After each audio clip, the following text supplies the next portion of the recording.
가 이 예배의 장소에 너무도 놀랍게 함께 하십니다. 우리가 이곳에 모인 것은 주님을 사랑하기 때문입니다.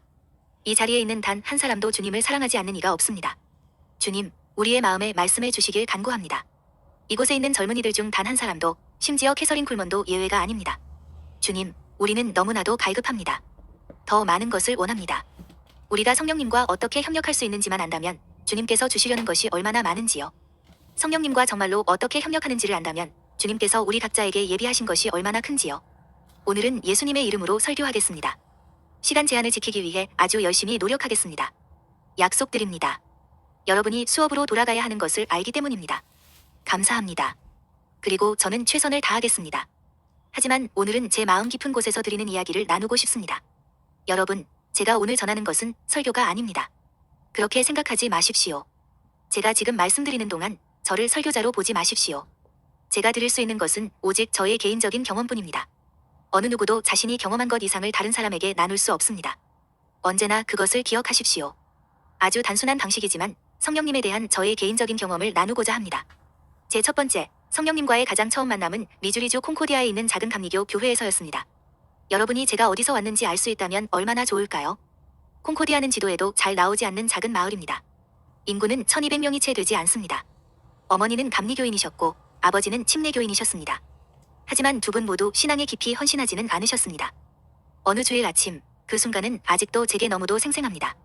그 작은 감리교회에서 어머니와 함께 앉아 있었습니다. 그 교회는 100명도 들어가지 못할 정도로 작습니다. 마지막 찬송가를 부를 시간에 저는 감리교 찬송가를 들고 있었습니다. 그 교회에서 그 전이나 그 이후로 누군가가 회심했는지는 모르겠습니다. 하지만 그 찬송가를 부르던 그 순간 제게 무언가가 일어났습니다. 목사님이 무슨 설교를 하셨는지 단 한마디도 기억이 나지 않습니다. 하지만 단 한 가지는 압니다. 그 순간 성령님이 제게 임하셨습니다. 저는 그때 성령이라는 분이 계시다는 사실조차 몰랐습니다. 그런데 몸이 떨리기 시작했습니다. 너무 떨려서 찬송가를 의자 위에 내려놓아야 했습니다. 그리고 저는 무언가를 해야겠다는 강한 확신이 들었습니다. 제 자신이 하나님의 눈앞에서 죄인이라는 것을 똑똑히 보았습니다. 그래서 제가 할 수 있는 유일한 행동을 했습니다. 찬송가를 내려놓고 그저 맨 앞자리의 구석으로 나아가 앉아 엉엉 울기 시작했습니다. 그것이 바로 저의 회심의 순간, 성령님과의 첫 만남이었습니다. 저는 울고 있었습니다. 한 어르신이 다가와 손수건을 건네며 말했습니다. 아이고, 캐서린, 울지 마. 너는 참 좋은 아이잖니. 우리 둘 다 그것이 사실이 아니라는 걸 알았습니다. 하지만 그 순간 제 안에서 무언가 일어났습니다. 그것은 거듭남이었고 너무도 진실하고 실제적인 경험이었습니다. 그 이후로 단 한 번도 의심한 적이 없습니다. 저는 진정으로 거듭난 사람은 분명한 장소, 분명한 시간, 분명한 체험이 있다고 믿습니다. 성령님께서 우리의 영과 함께 증거하셔서 우리가 사망에서 생명으로 옮겨졌다는 것을 알게 하십니다. 저의 새 생명의 체험은 너무도 생생합니다. 바로 그때 저는 성령님과의 첫 접촉을 했습니다. 그로부터 얼마 지나지 않아 저는 아직 10대였을 때 일리노이 주 졸리엣이라는 도시에서 또 다른 체험을 하게 됩니다. 지금도 그 장소가 있다면 갈 수 있습니다. 한 상점 2층을 빌려 복음을 전하고 있었지요. 열정은 넘쳤지만 지식은 부족한 상태에서요. 제가 전할 수 있었던 것은 오직 거듭남, 그 하나뿐이었습니다. 왜냐하면 그것만 알고 있었기 때문입니다. 어느 날 밤, 복음을 전한 뒤 회심을 원하는 사람들을 초청했습니다. 몇몇이 앞으로 나왔고 그중 한 명은 머물러 있었습니다. 이름은 이자벨 드레이크. 저는 그 젊은 여성을 절대 잊지 못합니다. 졸리엣에서 시카고까지 통학하던 교사였습니다. 사람들이 모두 떠나고 조명도 대부분 꺼졌습니다. 단 2개만 남겨두었지요. 그녀는 어머니 옆에 앉아 기도하며 남아 있었습니다. 그때였습니다. 그 순간 진정한 기적이 일어났습니다. 성령님에 대해 아무것도 몰랐던 제가, 방언이 무엇인지조차 들어본 적 없던 제가 처음으로 성령님의 세례를 눈앞에서 보게 된 순간이었습니다. 그녀는 두 손을 들더니 갑자기 노래하기 시작했습니다. 아름다운 소리였습니다. 종처럼 맑고 투명한 목소리로 천상의 언어를 노래했습니다. 너무 완벽한 고음이었고 하나님 앞에서 완전한 찬양이었습니다. 그렇게 아름다운 것은 태어나서 처음 들었습니다. 그 어머니가 제 손을 꽉 잡더니 말했습니다. 캐서린, 우리 딸은 음치예요. 저건 제 딸이 아니에요. 그녀의 얼굴 위에 하나님의 영광이 가득했고 우리는 그 앞에 앉아 있었습니다. 15분 이상 그 찬양이 이어졌습니다. 그 순간 저는 배우고 있었습니다. 성령님을 보고 있었습니다.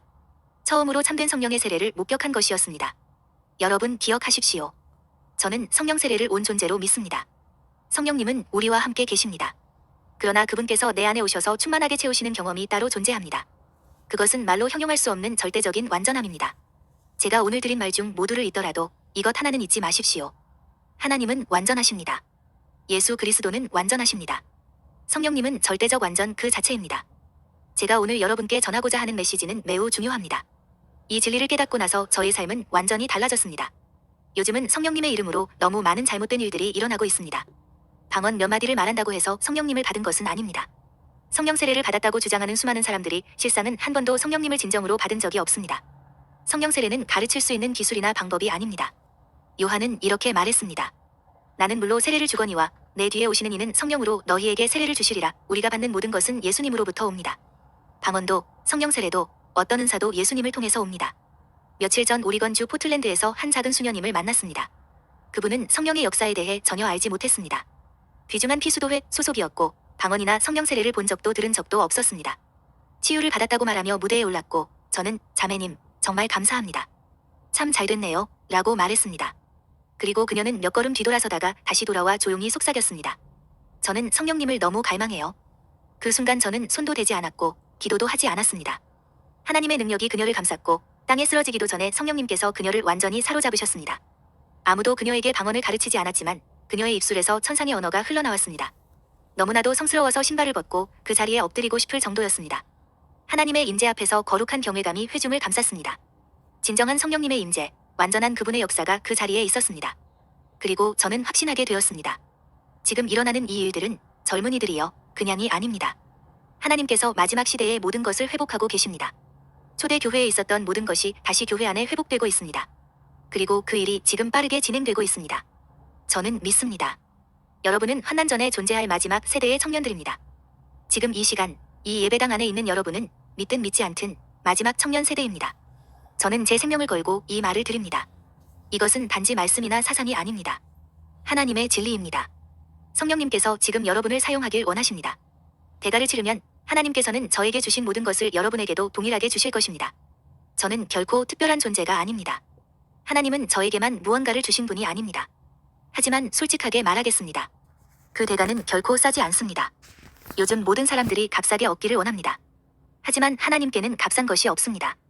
저는 수천 명 앞에서 기적이 일어나는 무대에 나가기 전 늘 두려움 속에 기도합니다. 저는 사탄을 두려워하지 않습니다. 사탄에게는 예수님이 사용하신 무기를 사용하면 됩니다. 기록되었으되 저는 어떤 사람도 두렵지 않습니다. 하지만 단 한 가지 두렵습니다. 성령님을 근심하게 하는 것, 그분이 떠나신다면 저는 다시는 무대에 서지 않을 것입니다. 여러분은 무대에서 영광과 기적만을 봅니다. 하지만 그 전에 들여진 눈물과 헌신의 대가를 보지 못합니다. 오늘 여러분께 단 하나의 질문을 드립니다. 당신은 무엇을 가장 원합니까? 하나님은 금그릇도 은그릇도 필요로 하지 않으십니다. 단지 깨끗한 그릇, 바로 여러분 자신을 원하십니다. 저는 타고난 재능이 아무것도 없었습니다. 오히려 그래서 저는 아무것도 내려놓는 것이 어렵지 않았습니다. 하지만 여러분은 어떤 재능을 포기하는 것이 더 어려울 수도 있습니다. 여러분 앞에는 십자가가 놓여 있습니다. 그것은 누구에게나 있습니다. 이제 그 십자가 앞에서 여러분은 결정을 내려야 합니다. 제가 제 결정을 내렸듯 여러분도 결정해야 합니다. 쉽지 않겠지만 그 대가는 크지만 질문은 단 하나입니다. 당신은 무엇을 가장 원합니까?